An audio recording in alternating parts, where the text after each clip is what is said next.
Então, bom dia, seja bem-vindo a uma nova semana com a Cor do Dinheiro, versão matinal, 8 da manhã, como sabe, todos os dias estamos aqui para lhe atazanar o juízo.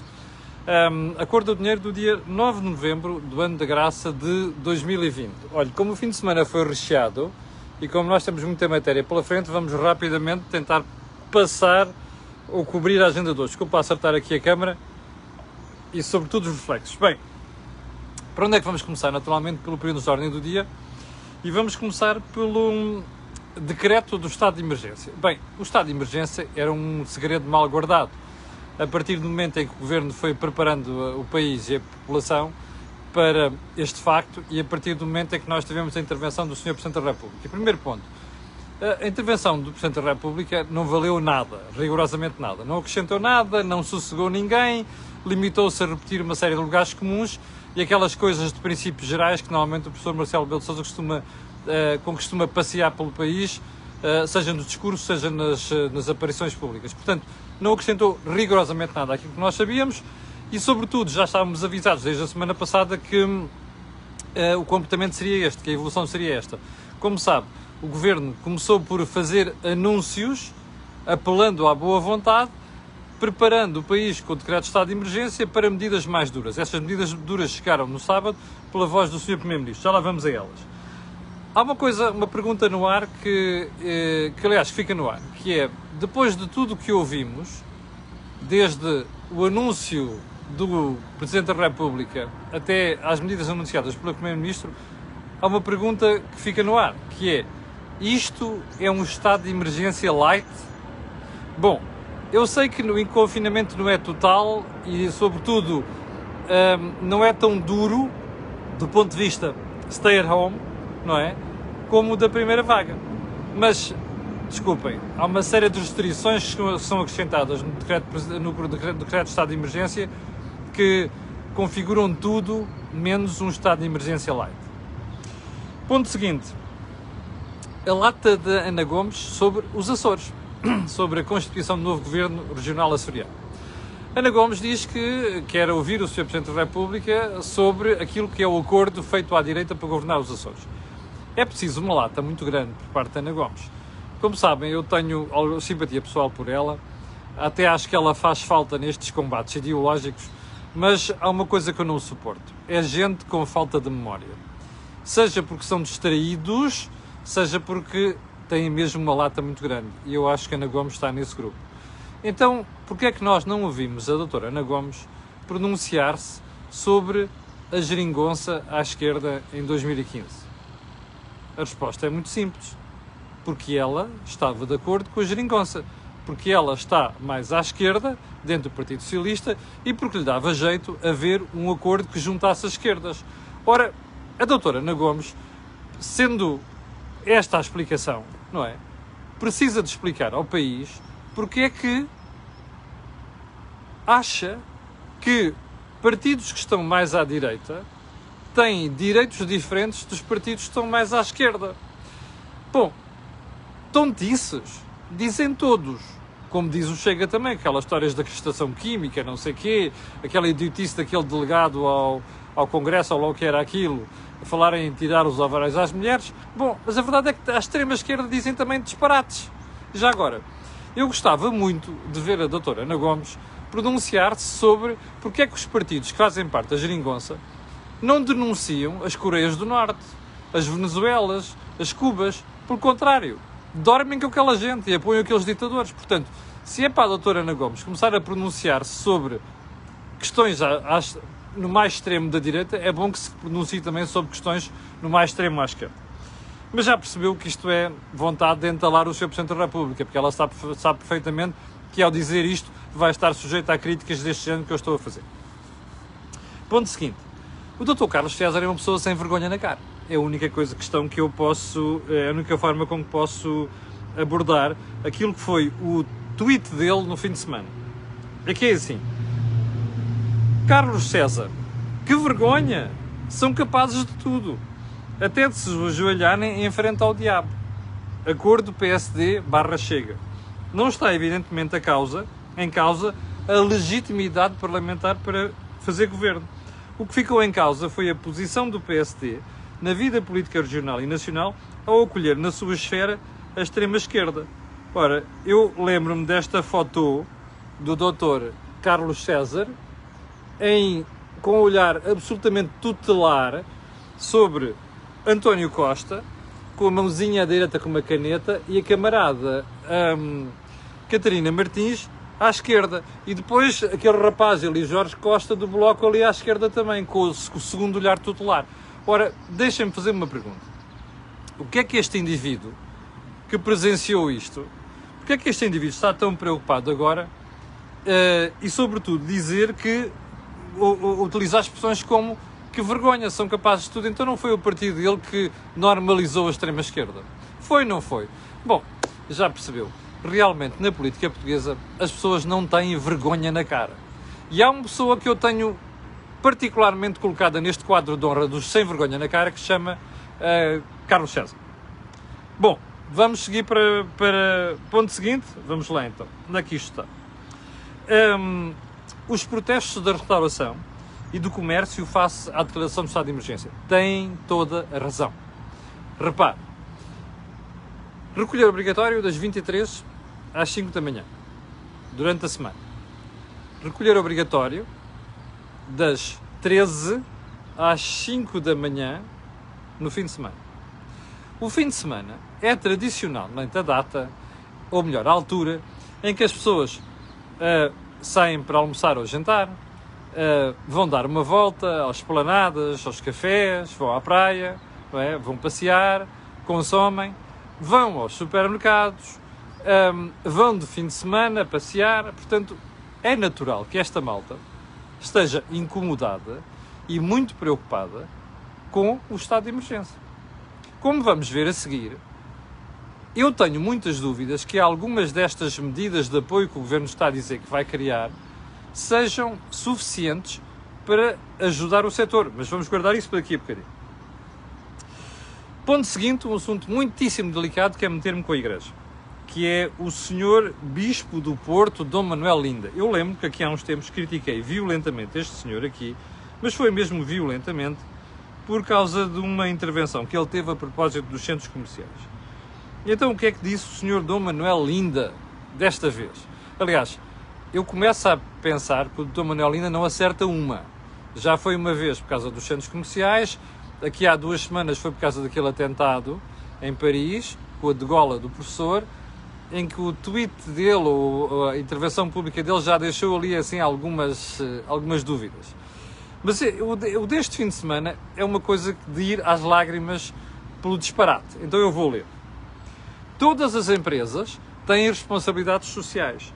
Por isso, nesta situação de pandemia, espera-se que os grupos económicos que investiram na área da saúde, repare no termo, investiram, estejam disponíveis para cooperar com o Serviço Nacional de Saúde com critérios justos a bem de todos. Eu não sei se o Dom Manuel ainda está a candidatar a ser líder da CGTP, ou do Bloco de Esquerda ou do PCP, não sei. Mas acho que este tweet é digno do líder da CGTP, do Bloco de Esquerda ou do PCP.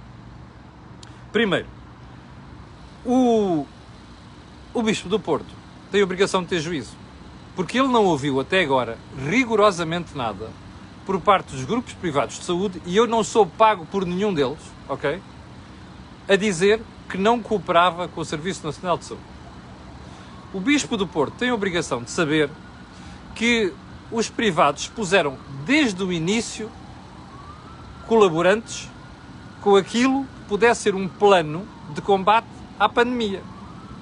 Portanto, vir fazer esta figura das duas uma, ou este senhor está mais à esquerda dentro da Igreja Católica, há lá alguns, não é? Há uns pândigos autênticos.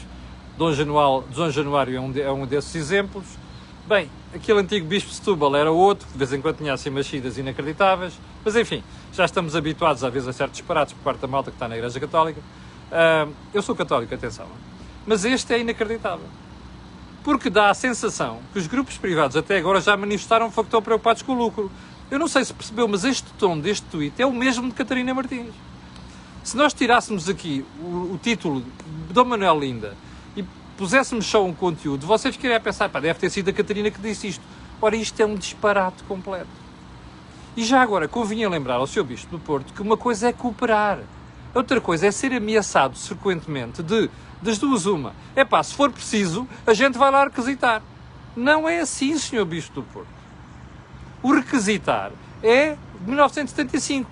Vossa Excelência tem agilidade para se lembrar disto.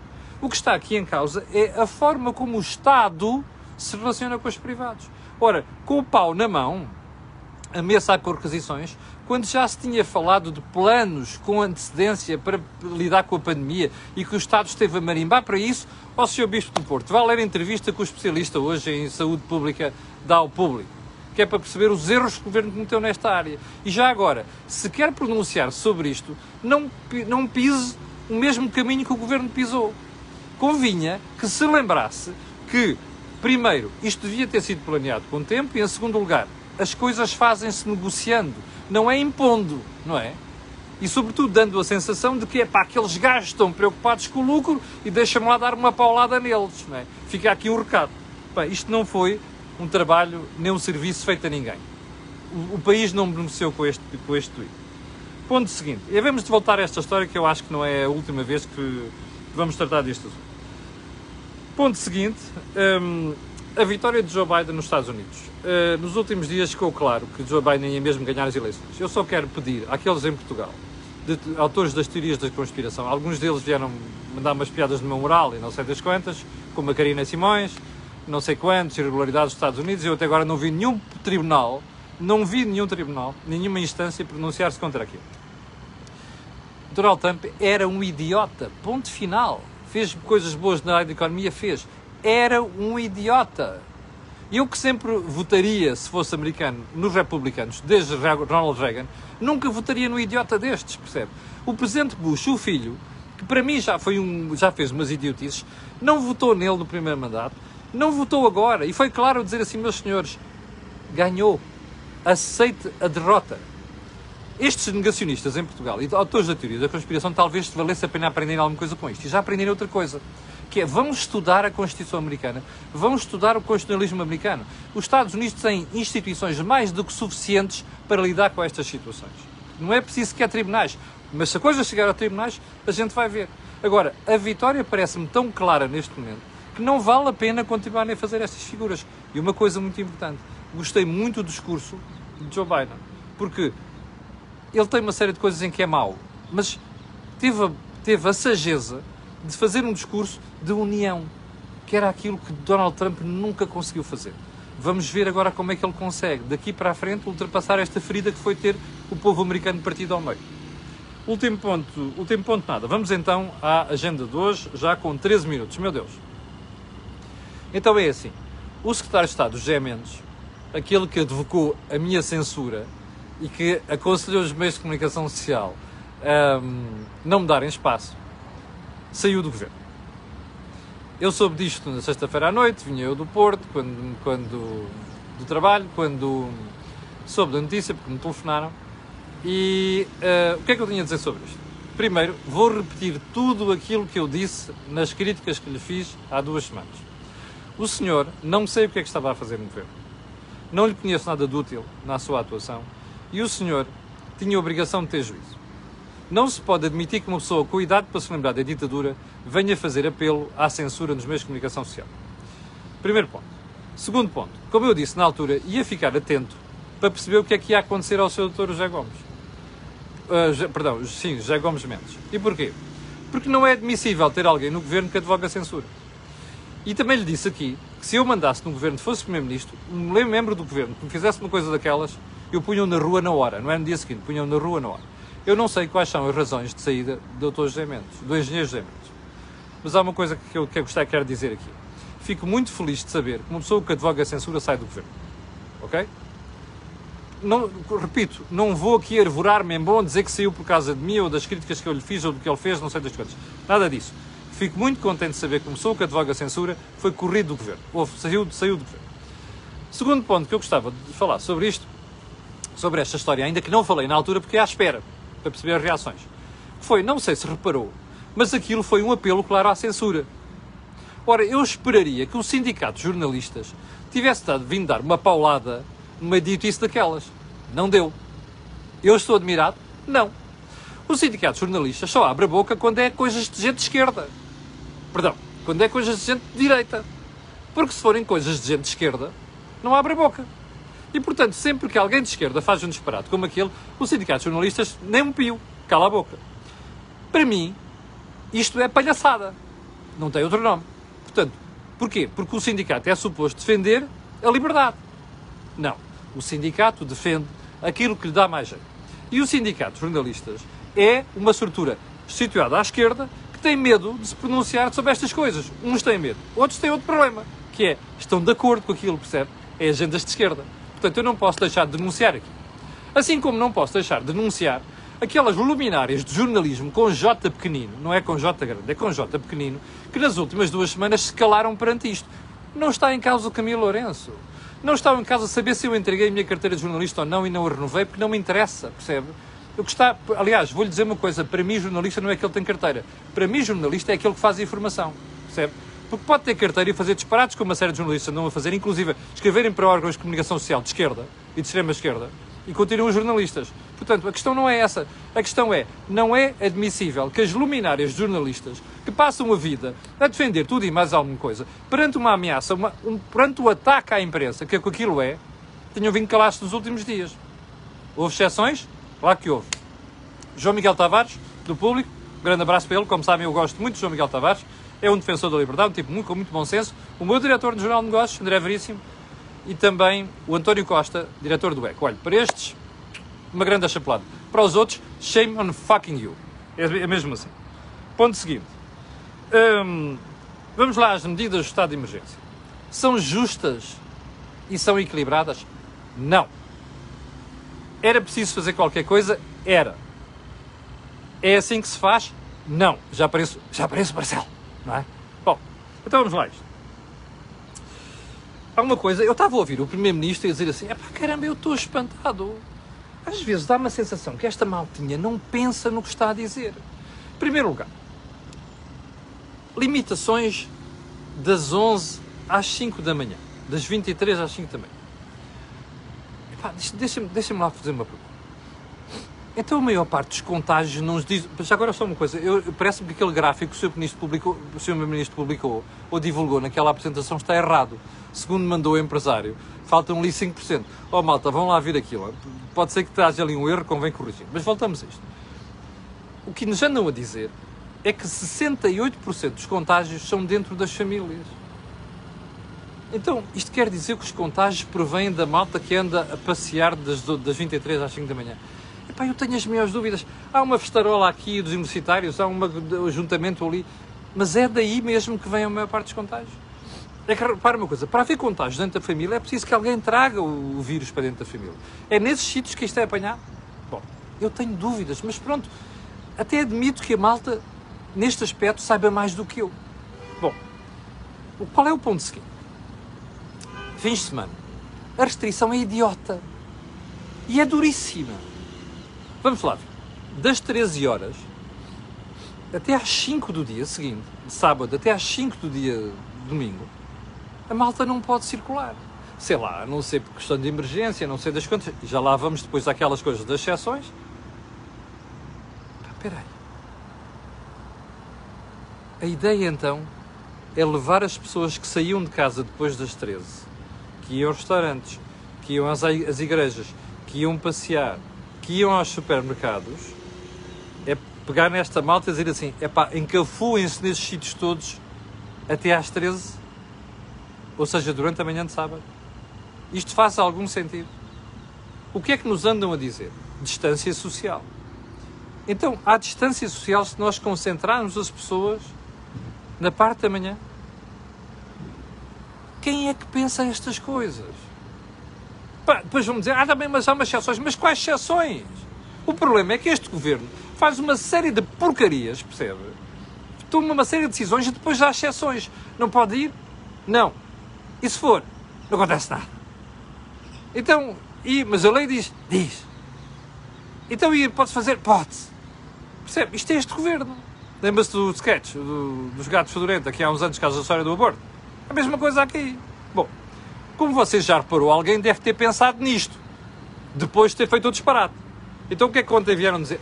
Afinal, mesmo fora das horas ou melhor, mesmo no período de exceção, é possível ir ao supermercado. What the fuck? Que tipo de comunicação é esta? Está a perceber? Mas quem é que pensa no governo? Isto é de gente que não pensa, percebe? Primeiro aparecem com uma história, depois é com outra. Isto é impensável. Isto é passar para o país a ideia de que não sabem o que estão a fazer. E já agora vai uma pergunta. Nesta matéria. Agora veja a entrevista que o público traz hoje a um especialista em saúde pública. Sabe qual é o problema desta pandemia? Não é os confinamentos e as limitações. É a linguagem errática do governo. São as mensagens que hoje é uma coisa, depois amanhã é outra. Depois faz-se uma regra, depois é outra exceção, depois vem outra a seguir, depois vem outra a seguir, daqui a pouco um gajo olha e diz, isto é um queijo suíço de buracos, nas exceções. Ninguém vai levar isto a sério, percebe? O problema do governo é este. E já agora é assim, eu não consigo perceber. Eu conheço muita gente que vai à missa à tarde, ao sábado, missa vespertina. Mas a ideia é pegar nas igrejas e dizer assim, pá, metam as missas todas de manhã. É pá, encham as igrejas com isto. É essa a ideia. Eu não consigo perceber isto, palavra de ordem. Isto só pode vir da cabeça daquela maltinha da DGS, depois o governo acolhe estas marmeladas, percebe? Sem sentido nenhum. Bom, e já agora, só um ponto. Eu ontem fiquei estupefacto, não sabia disto. 14h15, restrição de circulação das 13 às 5 da manhã do domingo. Fim de semana seguinte, qual é que é o fim de semana seguinte?